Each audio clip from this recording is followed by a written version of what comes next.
उग्रसेन की जय हो। ये प्रजा पालक शत्रु बालक अरे धर्म के अवतारो, आज महाराज आपकी इस जग में जय जय हो।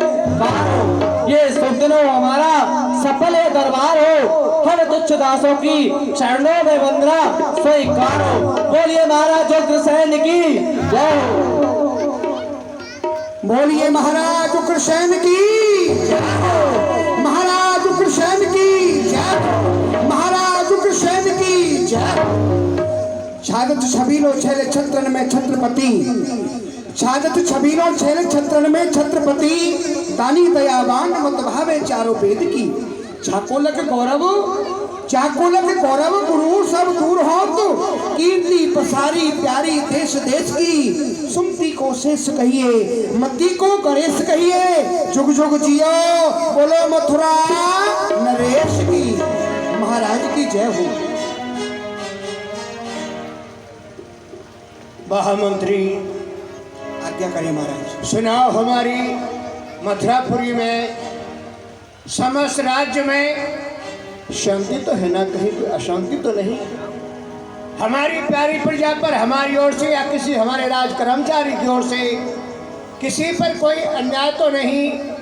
कहा है कि बजे ताली युगलकर से नियम यही सदा से है, प्रजा है जबकि राजा से तो राजा भी प्रजा से है। ये प्रजाएं लहलहाता बाग, ये प्रजाएं लहलहाता बाग, राजा उसका माली है। कहो मुख से कि फली फूली हरेक डाली है। जिस प्रकार प्रजा राजा को पिता तुल्य मानती है, राजा का परम कर्तव्य है, उसका धर्म है कि अपनी प्यारी प्रजा को संतान के बराबर ही समझना चाहिए।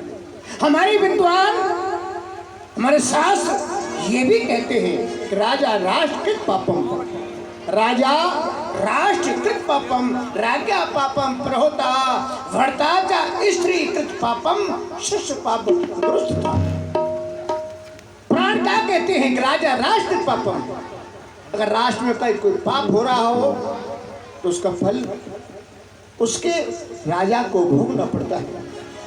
जैसे कि कहीं किसी ग्राम में कहीं कोई अन्याय होता हो तो उसके मुखिया को भोगना पड़ता है, और अगर राजा की ओर से कोई पाप हो रहा है तो उसके राजपुरोहित को भोगना पड़ता है। शिष्य कहीं कोई अगर दुराचार करता है, अत्याचार करता है तो कुछ फल उसके गुरु को भी भोगना पड़ता है। स्त्री कहीं कोई पाप करती है, दुराचार करती है, अधर्म करती है तो कुछ अंश उसके पति को भी भोगने पड़ते हैं। इसलिए हम चाहते हैं ना तो हमारे यहाँ कोई पाप करे, ना हमारी ओर से कोई पाप हो, ताकि उसका फल हमारे राजपुरोहित को भोगना पड़े। हमारी प्रजा में भी कोई पाप ना हो ताकि उसका फल हमें भोगना पड़े। हम चाहते हैं हमारी मथुरापुरी में, समस्त राज्य में हर तरफ खुशहाली हो। हे महाराज, आपके राज्य में किसी को किसी भी प्रकार का कोई कष्ट नहीं है। आप जैसे राजा के होते हुए आपकी प्रजा को कोई कष्ट हो कदापि नहीं महाराज। आपकी प्रजा में जितने भी धर्म के कार्य हैं सभी सुचारू रूप से हो रहे हैं। प्रजावासी आपकी जय जयकार कर रहे हैं, खुशी है प्रजा आपकी, न कोई छरछंद है। जिधर हम देखते हैं उधर आनंद ही आनंद है। धन दान पूत से घर घर है आबादानी, धन धान पूत से घर घर है आबादानी, सिंह और बकरी पीते हैं एक हाथ पर पानी। हे महाराज, आपकी प्रजा में किसी को कोई कष्ट नहीं है महाराज। होना भी यही चाहिए। जो हमारा यमुना बाग में यज्ञ चल रहा है वहाँ सामग्री हर वस्तु समय पर पहुँच रही है ना? हाँ महाराज, जो यमुना बाग में यज्ञ चल रहा है वहाँ सामग्री समय से पहुँच रही है महाराज, सही सुचारू रूप से हो रहा है। होना भी यही चाहिए। त्राहे त्राहे कर बजई पुकारी, रक्षा करो महाराज, रक्षा करो। त्राही माम शहर रक्षा करो महाराज। विप्रवर, हम आपको प्रणाम करते हैं। कहिए कौन है वो दुराचारी, कौन है वो न्यायी जो हमारे यहाँ ब्राह्मण पर अधर्म कर रहा है और ब्राह्मण त्रहमाम कर रहे हैं। कहिए प्रभु। महाराज, जो आपका पुत्र है वो कंस, वो हम संतों पे बहुत अत्याचार कर रहा है। महाराज, आपने हमसे कहा था कि संत महात्माओं आप जाओ और यमुना बाग में जाकर के यज्ञ करो। महाराज, हमने जैसे ही यज्ञ प्रारंभ किया, ना जाने आपका पुत्र कहाँ से आया, हमारे यज्ञ को विध्वंस कर दिया, हमारी पोथी कतराओं को यज्ञ में डाल दिया और कुछ संतों को यमुना में फेंक दिया। महाराज, रक्षा करो हमारी। महाराज, अफसोस, हम यज्ञ करते हैं, हमारा ही पुत्र हमारे यज्ञ को विध्वंस कर रहा है। हाँ महाराज, हम ब्राह्मणों को, संतों को, महात्माओं को अपने यहाँ भोजन कराते हैं और वो उनके मुख में भाटा पड़ता है। हम उनकी रक्षा करते हैं और वो मार मार करके यमुना में बह रहा है। क्षमा कीजिए के संत भगवान, उस मदान को क्षमा कीजिए।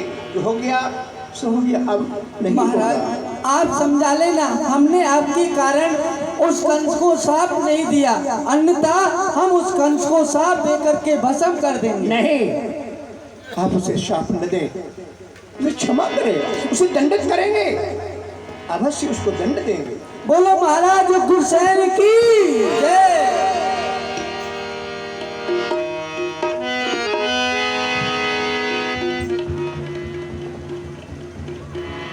तुम लोगों से हम पूछे कि कहीं कोई अन्याय तो नहीं है, अधर्म तो नहीं है, तो तुम लोग हमें झूठा आश्वासन देते हो, हमें बहकाते हो कि कहीं कोई अधर्म नहीं है और वो पापी कंस पाप पर पाप कर रहा है, दुराचार पर दुराचार कर रहा है और तुम लोग हमें बहकाते हो। आखिर उसके पापों की खबर हम तक क्यों नहीं पहुंचाई? क्यों नहीं खबर दी गई हमें कि कंस इतना पाप कर रहा है? बोलिए।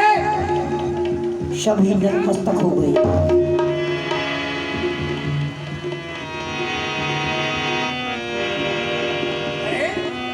जवाब देने के बदले तुम लोगों ने अपने अपने मस्तक झुका लिए, विदित हो गया। उस क्रोध के अवतार का भय मानकर तुम अपनी नहीं जुबान खोलना चाहते और जा हमारी आज्ञा है कंस को इसी समय इसी वक्त हमारे सामने दरबार में उपस्थित किया जाए।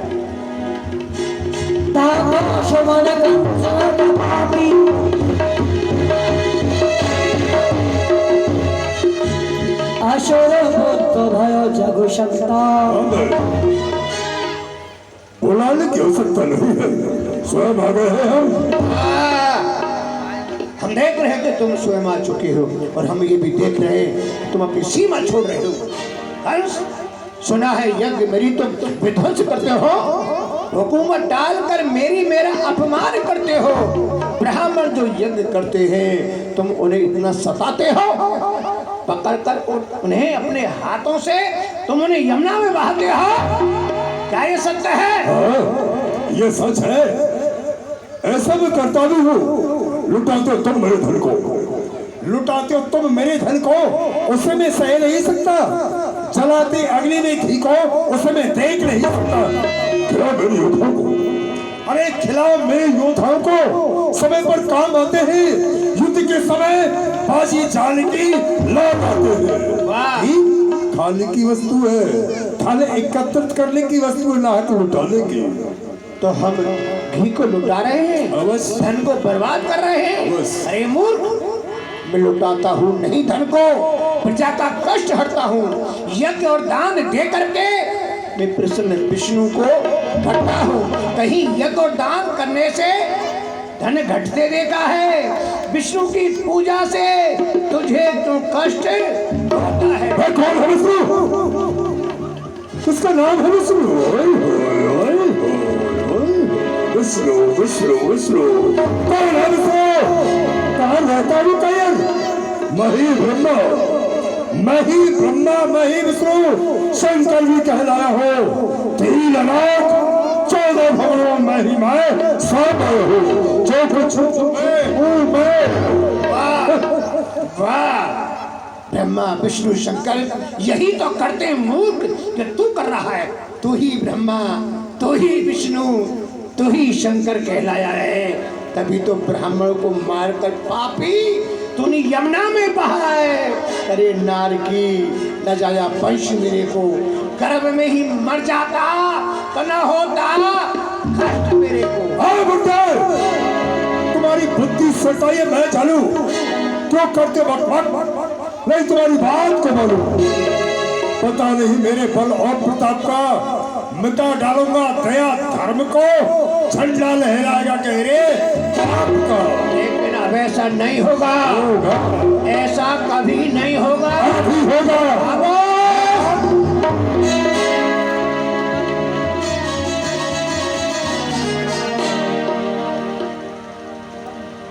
महाराज ने देखा अफसोस, जब ये दुष्ट तलवार खींच करके सामने खड़ा हो गया तो वार करने में कदाप देरी नहीं कर सकता। ये दुष्ट है, समझ नहीं सकता, इसके कोई भाव नहीं है, माता पिता के प्रति कोई भाव नहीं है, इसलिए इसे नीति से कम लेना भलाई है, उचित है। कंस, देखो पुत्र, तुम यहाँ का युवराज हो, मैं जानता हूं तुम बलवान हो, लेकिन ये बलवान को शोभा नहीं देता कि अपनी प्यारी प्रजा को ही कष्ट दे, उसे मारे धमकाए। भले उसका कर्तव्य है, उसका धर्म है कि अपनी प्यारी प्रजा को प्रसन्न रखे, खुश रखे। और फिर तुम्हारी बहन देवकी, उसका विवाह चल रहा है और उसे जो भी तुम अपनी बहन को देना चाहो दे सकते हो, ना कभी उपद्रव करो।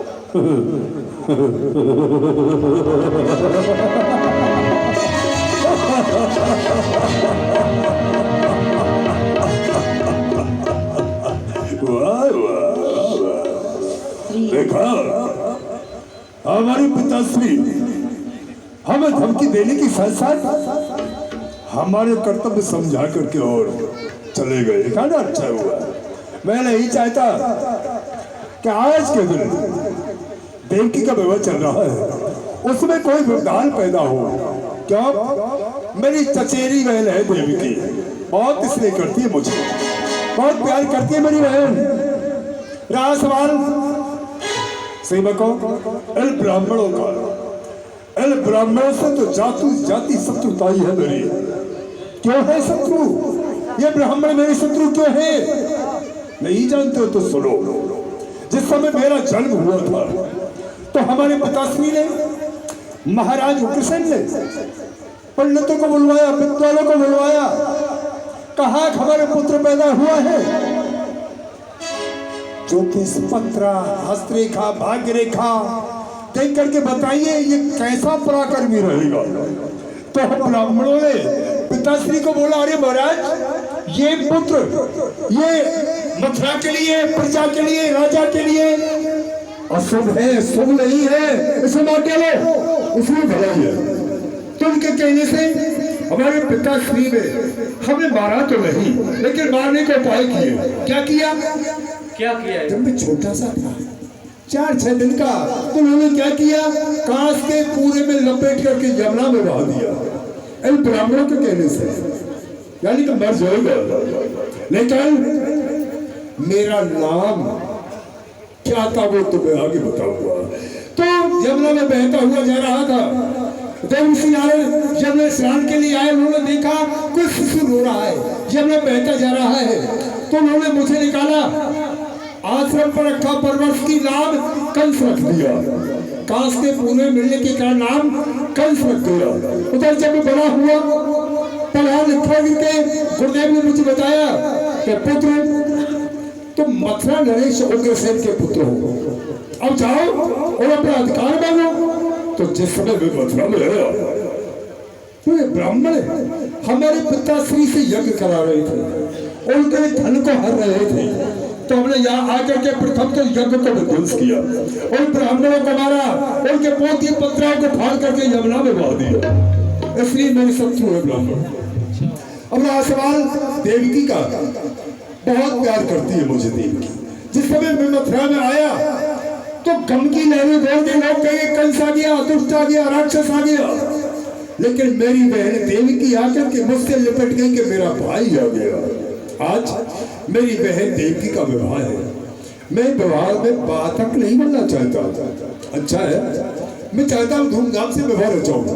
ऐसा विवाह आज तक किसी भाई ने किसी बहन का रचाया न हो।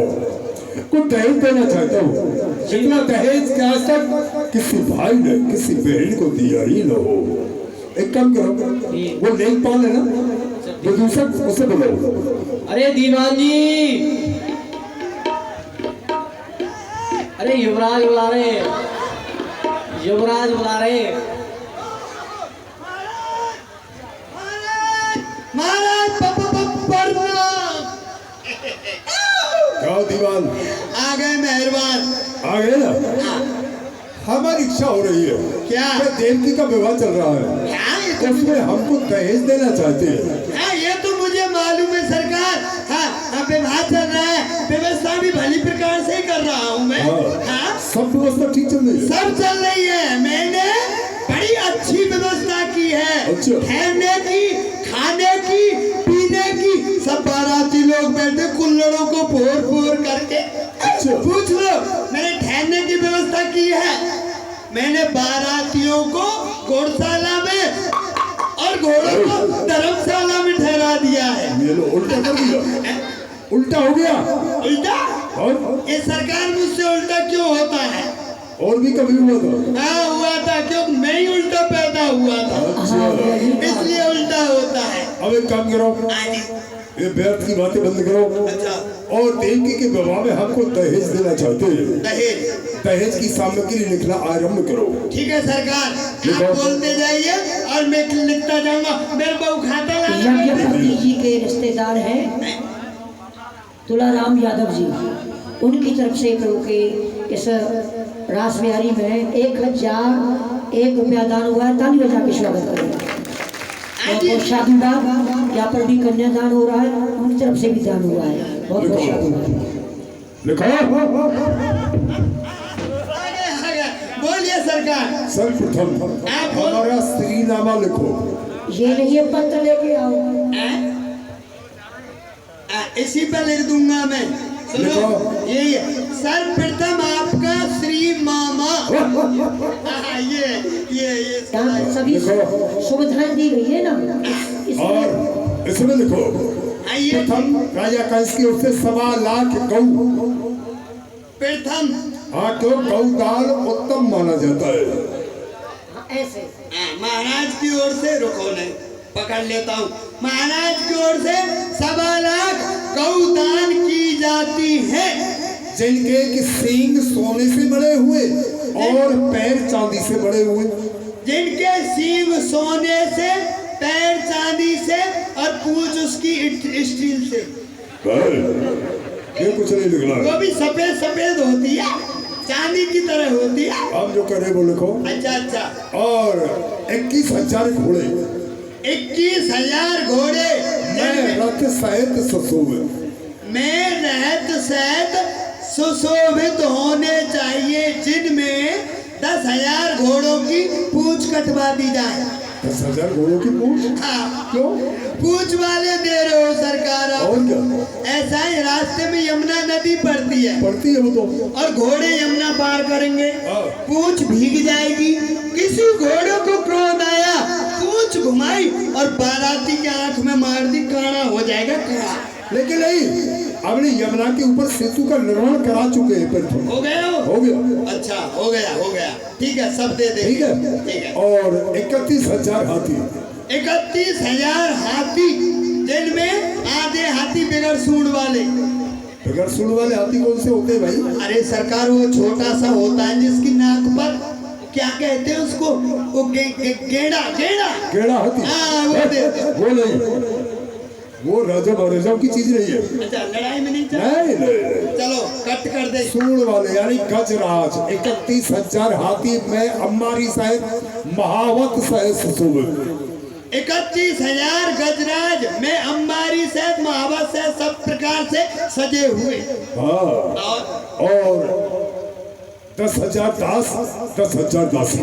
10,000 दास, 10,000 दासियां, 10,000 घास और 10,000 घासियां। घास और घासिया ये कौन है? हमें समझ में नहीं आया। सरकार, आप हाथी दे रहे हो, दे रहे। घोड़े दे रहे हो, बिल्कुल।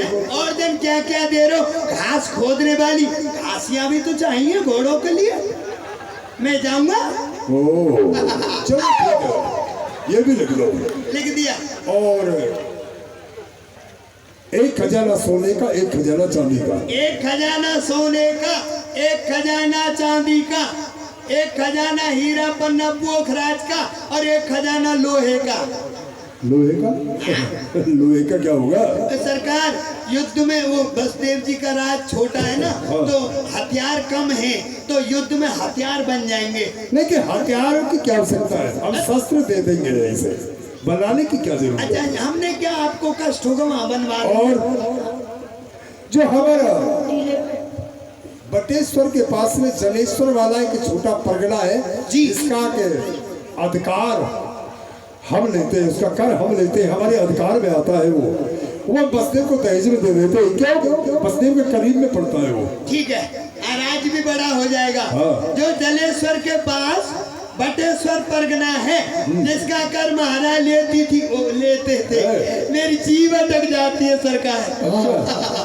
लेते थे, आज से उसका कर माननीय बापू जी बसदेव ले। बाबू जी आए।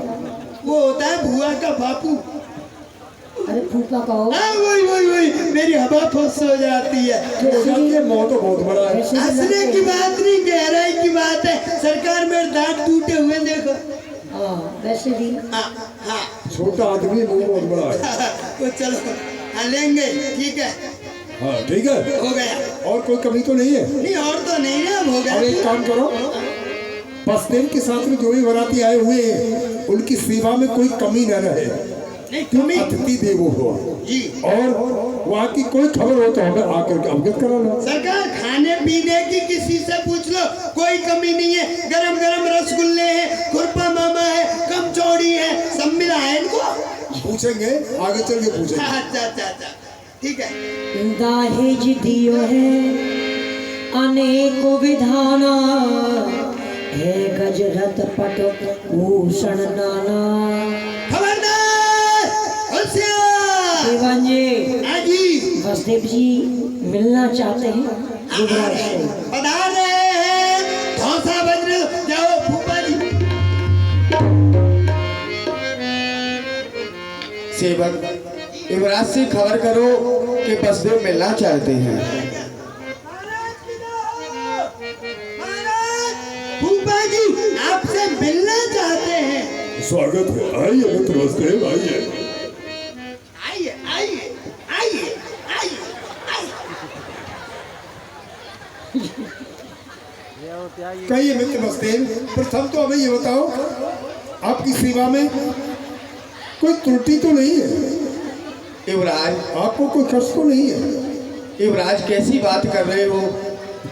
सेवा में कोई त्रुटि नहीं है। और हाँ, मुझे और मेरी संग के जो बराती आए हुए हैं उन्हें बहुत आनंद प्राप्त हो रहा है। जो तुमने उत्तम व्यवस्था की है, बहुत सुंदर की है। लेकिन मैं कुछ कहना चाहता हूँ। हाँ बोलो, आज्ञा करो। कहना यही चाहता हूँ, विवाह तो संपन्न हो गया है, कुछ रीति ऐसी होती है वह घर पर ही संपन्न की जाती है, इसलिए आप तैयारी करें विदाई की। ओह, तो आप विदाई चाहते हैं? हाँ युवराज। चलो ठीक है, अगर आपकी ऐसी इच्छा है तो आप अपने बरातियों को कहिए वो तैयार हो जाए। मैं सखियों को भेज करके देवकी को तुरंत तैयार करा देता हूँ। हाँ, फिर आना जाना होता रहेगा, संबंध तो हो ही गया है, किसी प्रकार की कोई चिंता न करें। जैसी है, इनसे बात करो। क्या कह रहे हो सेवक, कहिए। और यश दे दीजिए। हाँ, क्या खाना चाहते हैं जरा हमसे कहिए। इसको पकड़ लीजिए। ये हाथ में पकड़ाएंगे। दीवान, पुराना हो है। युवराज ने और तुमने तो बहुत उत्तम खाने पीने की व्यवस्था की है। इतना ही नहीं, ठहरने की भी उत्तम व्यवस्था की है। अच्छा, हाँ हाँ, ये व्यवस्था हमारे अंदर है। हमने भली प्रकार से सेवा की। फिर आप इतनी जल्दी क्यों जाना चाहते हैं फूफा जी? अभी आप आए हैं, आपने मथुरा में आकर के देखा क्या? आप यहाँ रहिए, मैं आपको अच्छी अच्छी चीजें दिखाऊंगा, जैसे कुत्ता बिल्ली की लड़ाई। अच्छा, और घोड़ों की दौड़ दिखाऊंगा। हाँ, शेर और बघेर की लड़ाई दिखाऊंगा। शेर और चूहे की लड़ाई दिखाऊंगा। हाँ, और सुनो, आप अभी से जा रहे हैं। मेरी जब 12:30 शादी हुई थी ना, 12:30, अच्छा 12:30। विवाह 12:30 विवाह। ये कैसे हो गया? ये ऐसे हो गया जैसे वहाँ हुआ था। फिर क्या हुआ? ऐसा हुआ, हाँ हमारे 12 विवाह पूर्ण हो गए, 13वां हो रहा था। आधे फेरे पड़े और आधे नहीं पड़े। हमारी घरवाली रामपुर की टिकट कटा गई। अच्छा, हाँ, यानी राम नाम सत्य है, मुर्दा जबरदस्त है। कहने का तात्पर्य क्या है तुम्हारा? कहने का ये, हमारी घरवाली भटक गई। अच्छा, खत्म हो गई। तो मैं आया नहीं।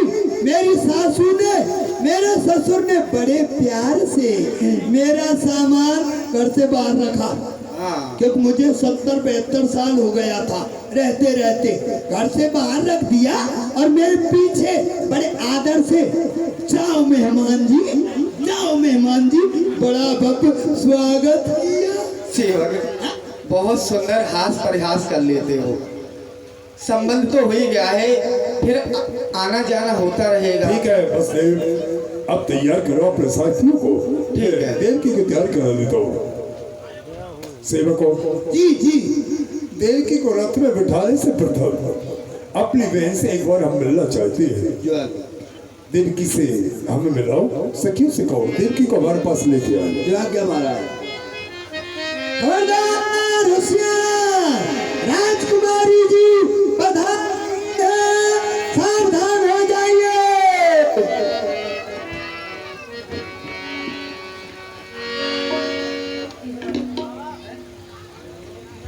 आइए।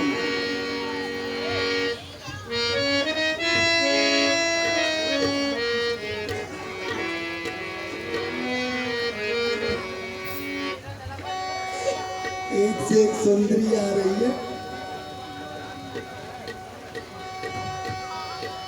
भैया कर दो विदा, आज तो प्यार से भैया कर दो विदा, आज तो प्यार से कर दो विदा, आज तो प्यार से।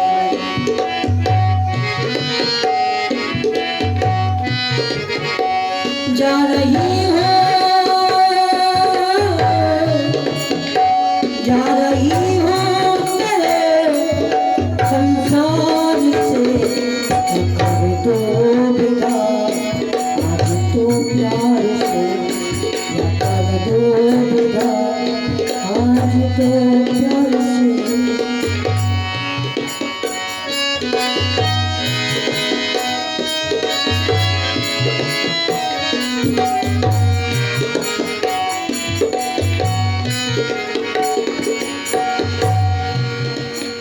देवकी, मेरी बहन, रो रही हो, आंसू आ रही हो? नहीं देवकी नहीं, मेरी बहन, आज बड़ी खुशी का दिन है। माना कष्ट मुझे है, लेकिन कष्ट के साथ साथ मुझे खुशी भी तो है। वो क्यों? मैंने सोचा था अपनी बहन देवकी का विवाह धूमधाम से रचाऊंगा, इसे विदा करने में भी स्वयं जाऊंगा। आज वो समय मेरे करीब है। रहा सवाल अब कष्ट का, कष्ट इस बात का है कि मेरी बहन हमेशा के लिए मुझसे जुदा होकर जा रही है। लेकिन इनकी परंपराओं का पालन करना प्रत्येक प्राणी का कर्तव्य एवं धर्म बनता है, करना चाहिए और सभी लोग करते भी हैं। इसलिए ज्यादा देखो बसदेव रथ लेकर के तुम्हारी राह ले आ रहे हैं कि राजा कंस देवकी को कब रथ में बिठाएं और कब हम प्रस्थान करें। सेवक, भैया आप मुझे भूल मत जाना, मुझे जल्दी बुला लेना भैया। नहीं देवकी, नहीं मेरी बहन, शीघ्र लबाने भी आएंगे हम तुम्हें। और रथ भैया छूट चला तो न अंगना, भैया छूट चला तो अंगना, सजा सजाया दान भरा, सजा सजाया दान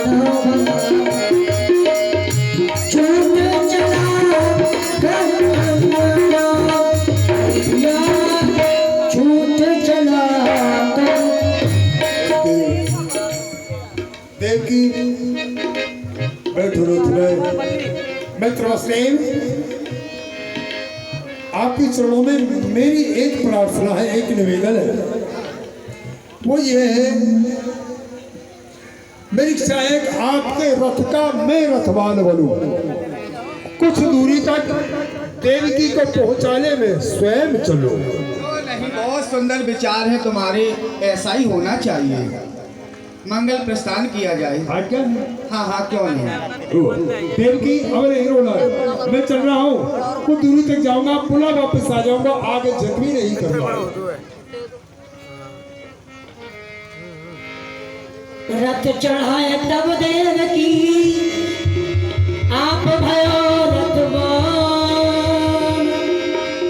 पहुंचावन अट हर्ष सो चलो सहज भगवान, देखण गया विशाल हो दवई आकाश में, होए कंस तिरुकार, देवकी को शुद्धाठो जय सच्चिदानंद। अरे राजा कंस, तेरे इन अत्याचारों से ये पृथ्वी अकुला रही है। सोने वाले जीव सागर में उस नारायण को आ रही है।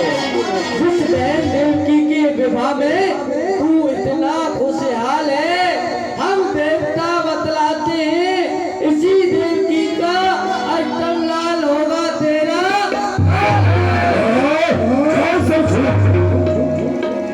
देवकी का लाल है मेरा काल, काल को तुम्हें बंदी रखकर 33 करोड़ देवताओं को दास बना रखा है।